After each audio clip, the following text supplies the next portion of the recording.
Bonjour à tous, bienvenue dans Boulevard de la Seine. Ravi de vous accueillir pour une nouvelle balade au cœur de Paris avec la compagnie des bateaux-mouches. J'accueille aujourd'hui un homme qui va nous faire réfléchir sur le sens de la vie et de l'amitié. On connaît son goût pour la critique sociale, son bagou, son esprit aussi.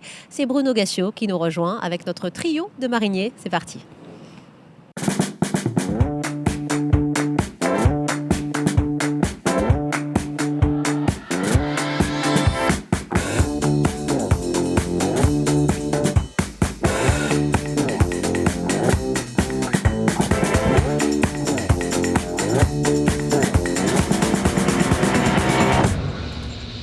Soyez les bienvenus à bord, chers amis, à bord de ce Jean Bruel qui nous sert de studio flottant et qui nous fait oublier un petit peu nos repères. Ça fait du bien de se plonger dans ce Paris un peu intemporel au gré de cette balade fluviale et cette parenthèse enchantée dans laquelle je suis ravie d'accueillir aujourd'hui. Enchantée, je ne sais pas, parenthèse, c'est sûr. Notre ami Bruno Gassio, bonjour. Il y avait un manège enchanté. Voilà, il y avait Pollux et... Non, mais je suis ravi. Je suis vraiment ravi parce que je trouve que c'est une des plus belles façons de voir Paris, le bateau-mouche. Chose que... Quand on est parisien, qu'on fait moins. On le fait plus du tout même. On se dit c'est pour les touristes. Là, on vient d'en voir passer plein. C'est vrai qu'il y a plein de touristes qui font des photos, donc ils découvrent une ville. Et nous, on se dit si on y va, non, on n'est pas des touristes. En fait, on devrait. On redécouvre sa ville. C'est bien de redécouvrir sa ville tout le temps. Voilà, on partage ça aujourd'hui, ça fait du bien. Vous avez vu comment les berges aujourd'hui sont redonnées aux Parisiens. Au-delà des polémiques, vous êtes quoi? Plutôt marcheur, plutôt contemplatif justement dans votre propre ville? Ouais, ma passion dans la vie, c'est de regarder les fourmis qui travaillent. Donc, c'est une bonne passion. Bah oui, et ça il y a peut des spécialistes de la fourmi. Oui. Et les balades verbères, j'ai adoré lire ces bouquins. Et j'aime me promener sans but. Mais quelle que soit la ville, quand je vais dans une ville que je ne connais pas, je me perds. Je pense qu'il faut se perdre. Il faut sortir des flèches, il faut se perdre. Une fois qu'on est perdu, ça devient intéressant. Bravo. On est à l'eau, j'aurais pu vous offrir un petit verre de grappa pour coller à l'ambiance qui est celle que vous partagez dans cette pièce. Pour plus tard. mais parce qu'on va parler des pâtes à l'ail, on va parler de cette pièce et derrière ce plat et ce titre alléchant aux allures de comédie, cette vraie réflexion avec votre ami Philippe Giangreco. C'est en ce moment au théâtre. Vous jouez du jeudi au samedi, cher ami. Et dans ce contexte-là, on va vous apporter un peu de réflexion aussi, parce que cette pièce, finalement, est très méditative. Le sens de l'amitié, l'air de rien, c'est très profond. Elle parle du sens de l'amitié, jusqu'où on peut aller par amitié. Et elle est quand même basée sur un sujet qui est grave, puisque ça parle de la mort, de la fin d'une amitié, de la fin d'une vie en général, et comment on aborde... Nous, humains, cette chose que l'on sait absolument, on va mourir. Mais comment on l'aborde? Est-ce qu'on a le choix d'abord? On n'a jamais le choix, on ne sait jamais où, quand et comment, mais on sait que ça va arriver. Et parfois, dans la vie, on sait qu'il n'y en a plus que pour quelques mois. Et cette décision qu'on doit prendre de partir ou pas partir, si on la prend avec un ami, comment cet ami va réagir? Et c'est toute cette complexité d'amour, presque. C'est une amitié très longue, c'est presque un amour. Jusqu'où on peut aller? Est-ce qu'on peut aller jusqu'à détruire une amitié comme preuve d'une amitié? On va y revenir parce que c'est très fort et c'est extrêmement bien écrit. Et pour tout ça, j'avais envie d'évoquer avec vous un homme aujourd'hui qui a disparu il y a 1 an. Il s'appelait Philippe Gildas. Évidemment, il vous a éclairé comme il a éclairé au nombre de Français que nous sommes. Qu'est-ce qui coule encore en vous, dans vos veines de Gildas aujourd'hui? Je ne m'attendais pas à ce que vous me parliez de lui. Il y a beaucoup de choses dans Gildas. Si je devais retenir quelque chose, c'est quelque chose que les spectateurs peuvent peut-être ne pas comprendre. C'est comment faire un conducteur. Vous le savez. Ouais. Le conducteur d'une émission, c'est on commence comme ça, on se met à cette table, puis après on va là, on reçoit telle et telle personne. C'est la mise en scène d'une émission, en fait. Et dans sa façon d'aborder un conducteur, il nous parlait de la psychologie de l'émission du jour. Et il nous disait, quoi qu'il arrive, dans 1h30, c'est fini, les gars. Et demain, il faut recommencer. Et j'ai retenu aussi une autre chose qui me frappait.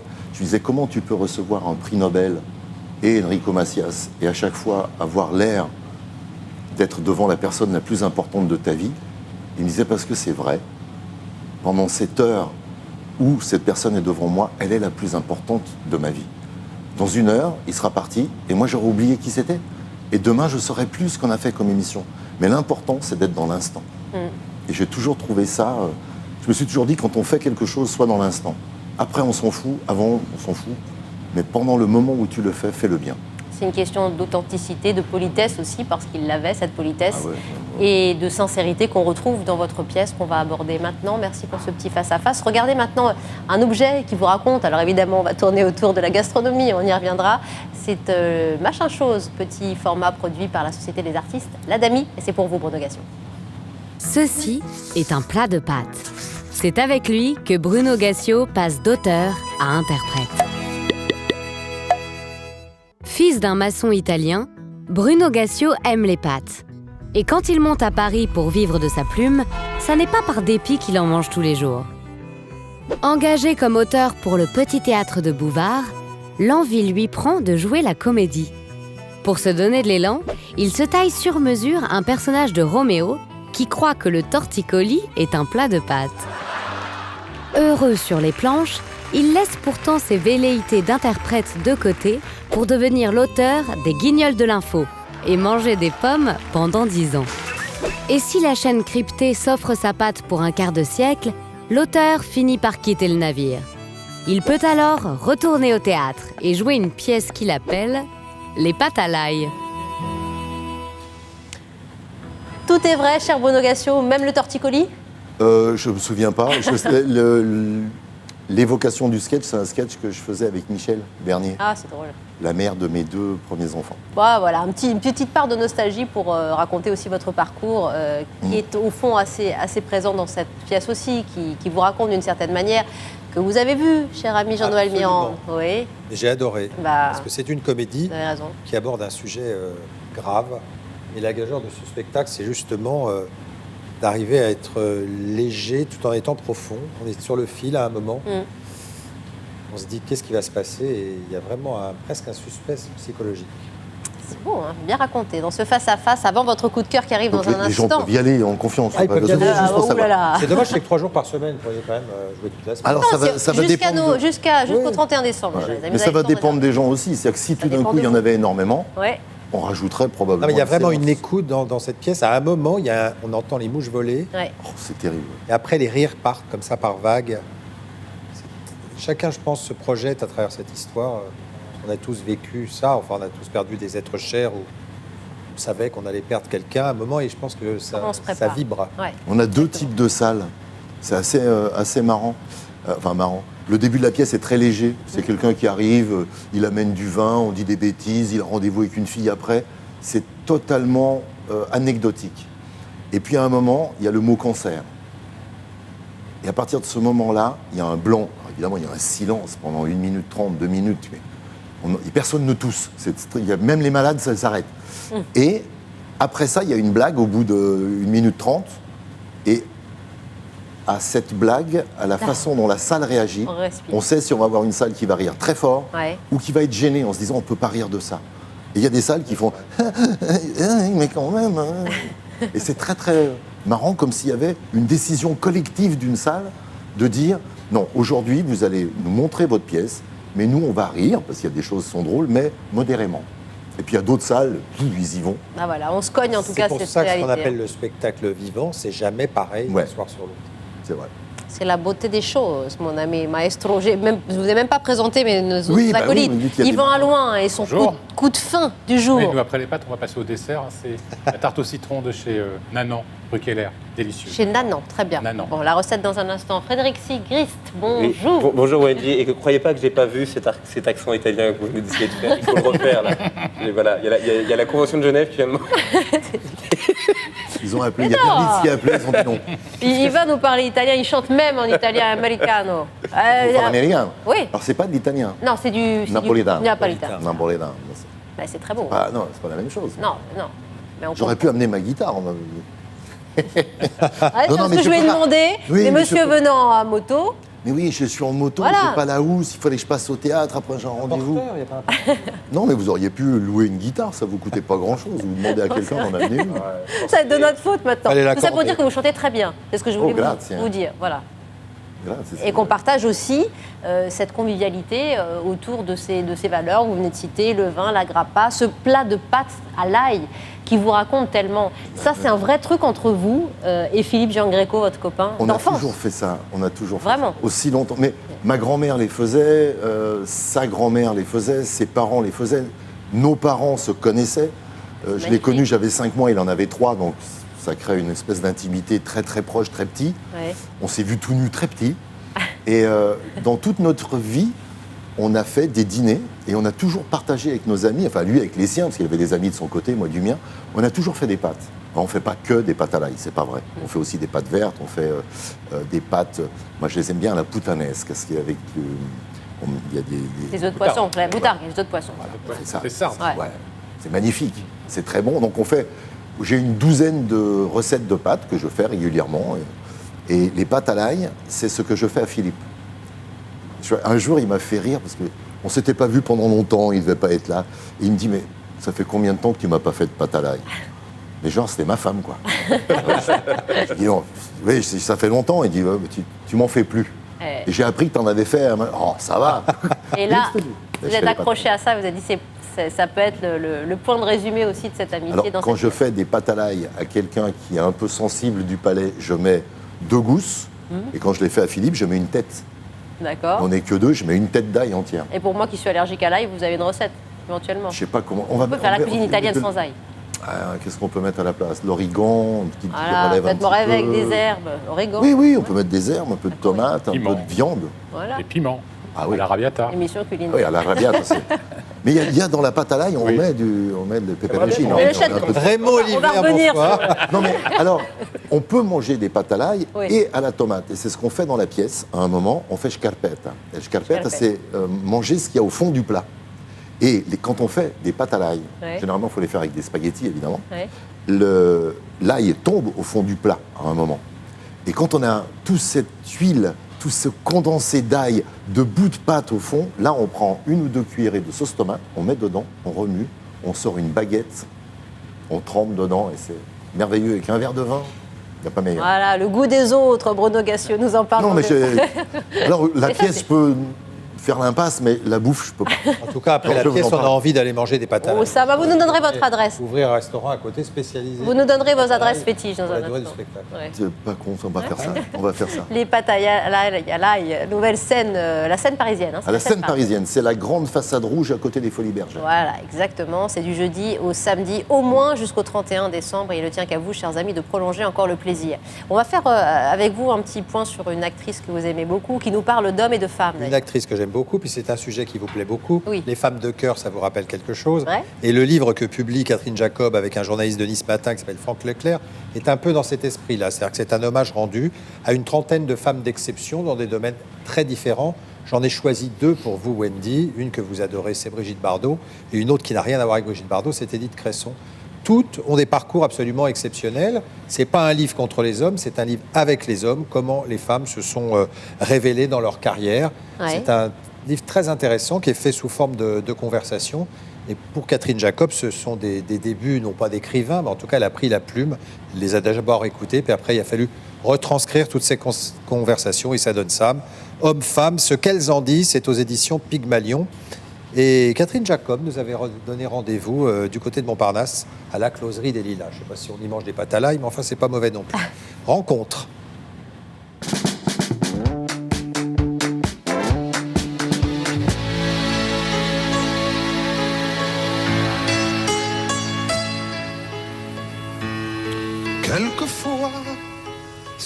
Moi, au début, j'étais très angoissée parce que je ne savais pas du tout comment me jeter à l'eau et faire la maligne. Et, je ne sais pas faire. N'étant pas journaliste et ne voulant pas l'être et ne sachant pas l'être, moi, je me dis, je peux essayer de papoter avec des gens que je connais. Donc, ma grande surprise a été de m'apercevoir que je ne les connaissais pas tant que ça.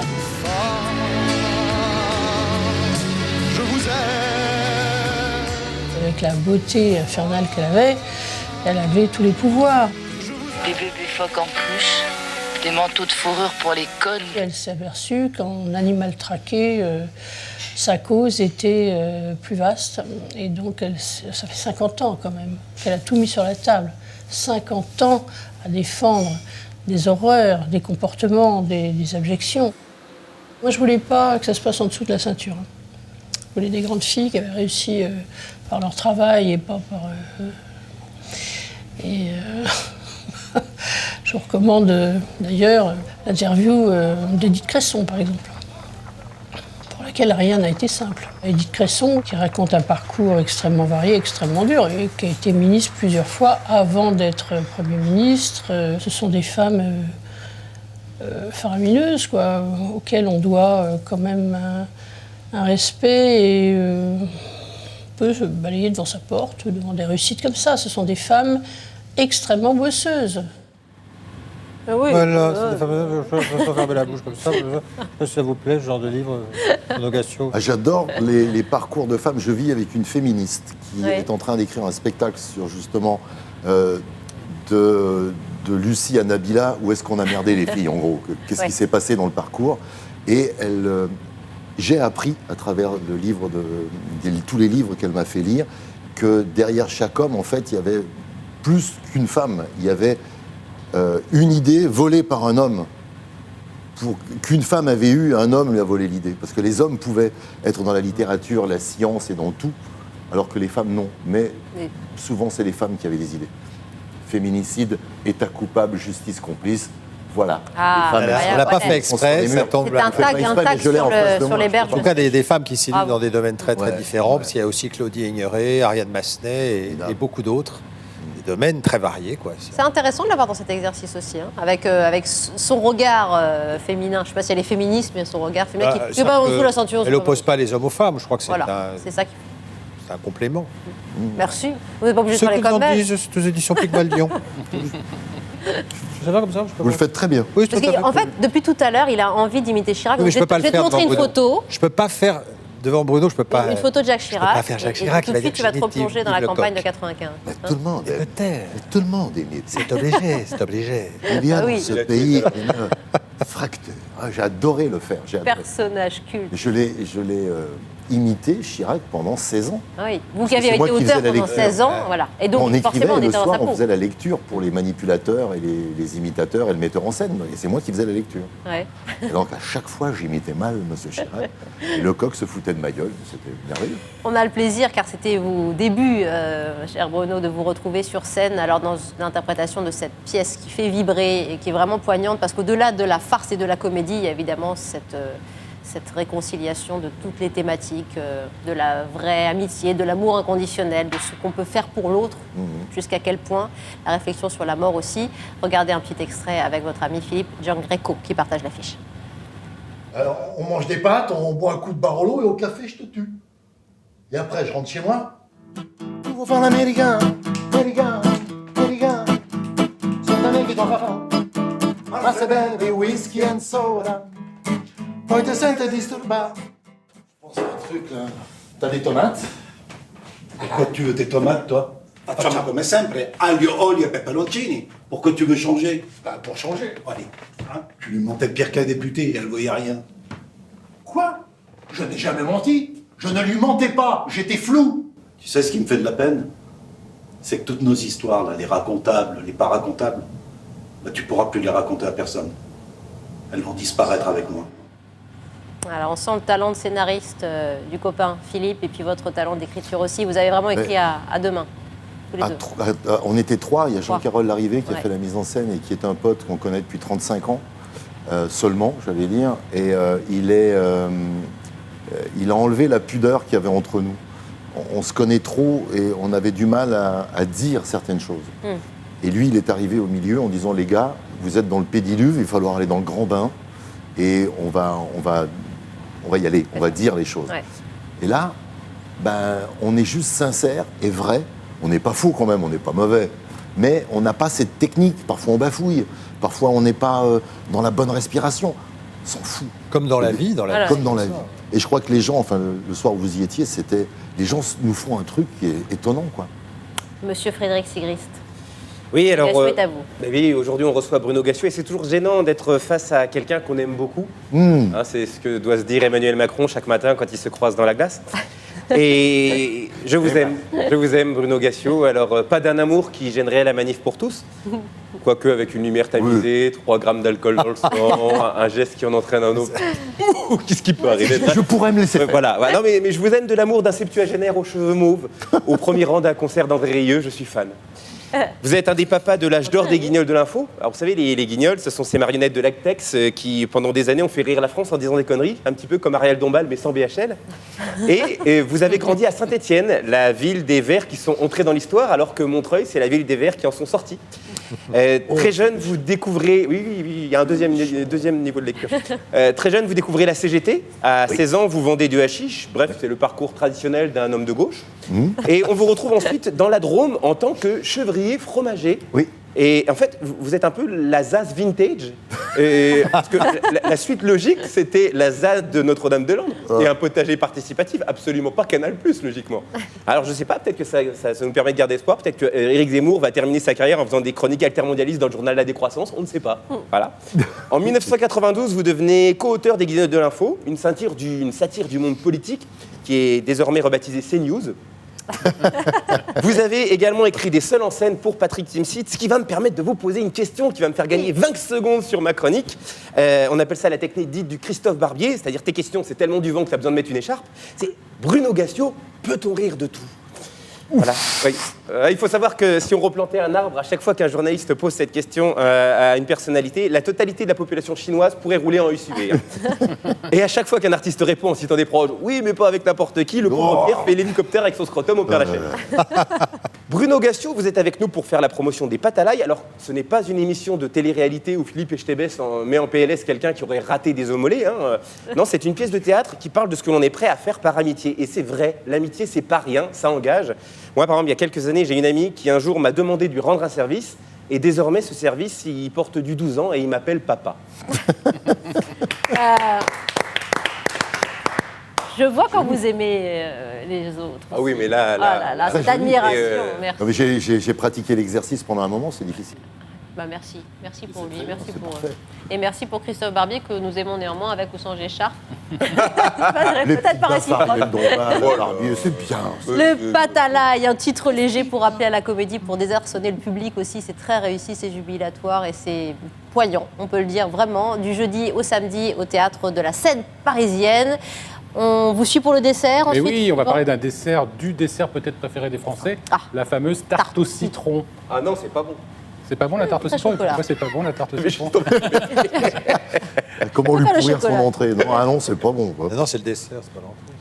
Bah, ça plaît beaucoup aux Français, c'est difficile de repartir. Mais ça y est, c'est pris, là. Très, très bon. Bravo, vous l'avez eu. En fait, elle vient d'où la tarte au citron? Elle a été inventée par qui? Parce qu'il y a quelqu'un qui a inventé ça. Eh oui, c'est pas du tout méditerranéen, ça vient pas du pays des citrons. C'est une Anglaise qui a pris des citrons à Menton et qui a fait la fameuse lemon curd. La fameuse lemon curd avec du beurre, avec des citrons de Menton. Des citrons, évidemment. Et donc, qui a inventé la tarte au citron fin 18e. Alors, c'est un dessert qu'effectivement tous les pâtissiers proposent aujourd'hui, avec plus ou moins de réussite, avec des formes différentes, avec des goûts différents. Moi, j'ai trouvé chez Nanan 2 pâtissières qui proposent une tarte au citron sans fioriture, mais qui est superbe. D'ailleurs, toutes leurs pâtisseries sont comme ça, il n'y a pas d'esbrouf. C'est sincère, c'est très bon, et c'est rue Keller. Et regardez.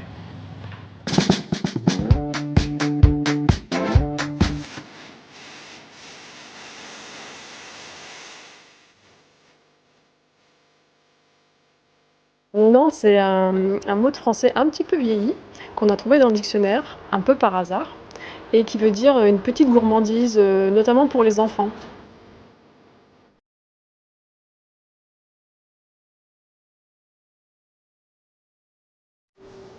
On utilise des très bons produits, c'est très important pour nous. On fait quelque chose d'assez délicat au féminin. On ne cherche pas toujours à en mettre plein la vue avec le visuel. Ce que je trouve parfois très démonstratif chez certains pâtissiers qui sont dans le bon endroit pour faire des choses. Enfin, on attend ça d'eux et ça me donne à cœur joie. Pour nous, c'était la tarte au citron qu'on voudrait manger en fait. Ça veut dire qu'il y a de bonnes acidités, mais à la fois il y a le côté sucre qui vient de la mangue italienne. On préfère faire dans la saison, être un peu plus concentré. Par exemple, une année, il n'y avait plus de citron au mois de juin. On a parfait, on a arrêté la tarte citron. En plus, bon, il y a des gens qui sont déçus et il y a aussi des gens qui réagissent que ah oui, le citron c'est un fruit frais, il y a une saison. Ça a aussi un côté un peu intéressant. Moi, j'aime bien travailler à la main et de faire la création et j'aime bien manger aussi. Moi, j'ai toujours à l'esprit que ça va faire plaisir à quelqu'un. C'est ça la première motivation. Ça donne envie, hein. Ah ouais. Okay. Bon, elles ont fait toutes les deux leurs armes chez Pierre Gagnère et chez Gérard Mulot, grand pâtissier à côté du marché Saint-Germain. Les pâtisseries sont beaucoup moins chères que chez les pâtissiers stars. On est entre 4 et 5 euros. C'est une petite pâtisserie de quartier, c'est rue Keller dans le 11e. Mais à mon avis, ces deux-là, on va en entendre parler dans pas longtemps. Quand vous sortez de scène avec votre ami, avec votre pote Philippe, on se détend comment? Est-ce que chacun rentre chez soi ou vous prolongez un peu le plaisir après? Ouais, c'est difficile de se séparer. Ouais, hein. Et là, c'est le début. Alors, on va pas se la jouer faux modeste, mais les gens nous attendent après. Ouais. Et pratiquement tous les soirs, il y a quelqu'un qui vient nous raconter une histoire de maladie. Et il y en a des très très belles.